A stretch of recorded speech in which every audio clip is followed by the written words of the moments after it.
People love to say that millennials and Gen Z are just broke because of the treat yourself culture, but the truth is millennials and Gen Z are broke because the cost of essentials has skyrocketed while wages have barely budged and the price of little treats has remained relatively stable, which makes them an easy choice when big financial goals feel out of reach. And the data points paint a pretty stark picture. Since the 1990s, housing is up over more than 150% in many cities. In 1980, the median home price was about 3 to 4 times the average income, but today it's closer to 8 to 12 times, especially in urban centers. Tuition is up more than 1,200% in some areas over the last 30 years. In the US, healthcare premiums and out-of-pocket expenses have risen so much that even those with insurance can experience bankruptcy after a medical emergency. And don't even get me started on childcare costs that can easily eat up 20 to 40% of your monthly income. Meanwhile, coffee and fast food prices have risen about 30 to 50% in the same time frame. And everyone's always telling us to cut our Disney Plus or cut our Netflix, but that's around $15 a month, which is the same cost as a movie ticket in the early 2000s. Now, because of this, we have seen impacts in the financial goals of younger generations around things like marriage and home ownership and retirement. A lot of millennials and Gen Z are now opting to rent long-term instead of focusing on buying a home because a down payment feels out of reach. Marriages or family are delayed or avoided entirely because those expenses can seem impossible when you are already facing your own financial instability. A lot of people aren't even expecting to retire anymore. Instead, they are focusing more on starting a side hustle now so that they can have a little bit of freedom in their day-to-day life. Instead of focusing on milestones like saving up for a house or paying off your mortgage, a lot of younger people are redefining success as renting in an area that you actually love, traveling and experiencing life today instead of deferring it to an uncertain future.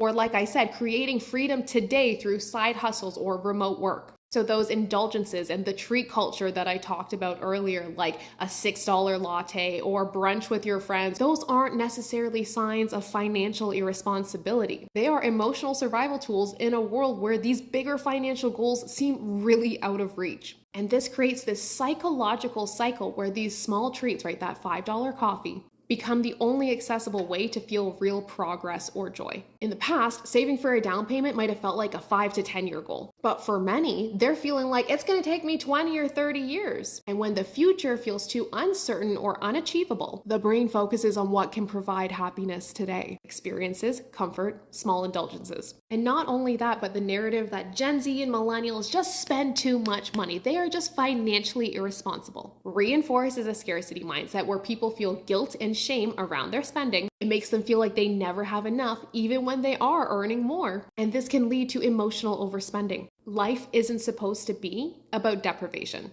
Constantly cutting back on small joys reinforces this idea that you don't deserve anything until you are financially perfect. And if we look at how money relates to diet culture, a budget is the same thing as a diet. You are focusing on what you can't have. And what happens to your brain when you focus on what you can't have? You just want that thing more. The solution isn't to shame people for buying coffee or takeout or trying to find some small joy in their daily life when they feel depressed by the system. Instead, it's to help them create financial plans that actually align with their real life. Instead of restrictive budgeting, I help my students create conscious spending plans where they are spending in alignment with their values and their goals. Spending money is not the enemy. Spending on things that aren't truly making us happy is the problem. If you really love coffee, spend there guilt-free. And cut back in other areas that don't actually bring you that same level of satisfaction. Start automating your investments so that you take your brain out of it. Because you're never gonna save and change your financial future, but you can invest your way there. Even $50 a month, if you start early enough, can turn into hundreds of thousands of dollars of free money. We need to teach people the strategies that actually work for today. We also need to redefine success. You don't need to be a homeowner to be successful. I don't know if you realize this, but a lot of wealthy people don't actually own their homes. They rent instead. Yes, you can get wealthy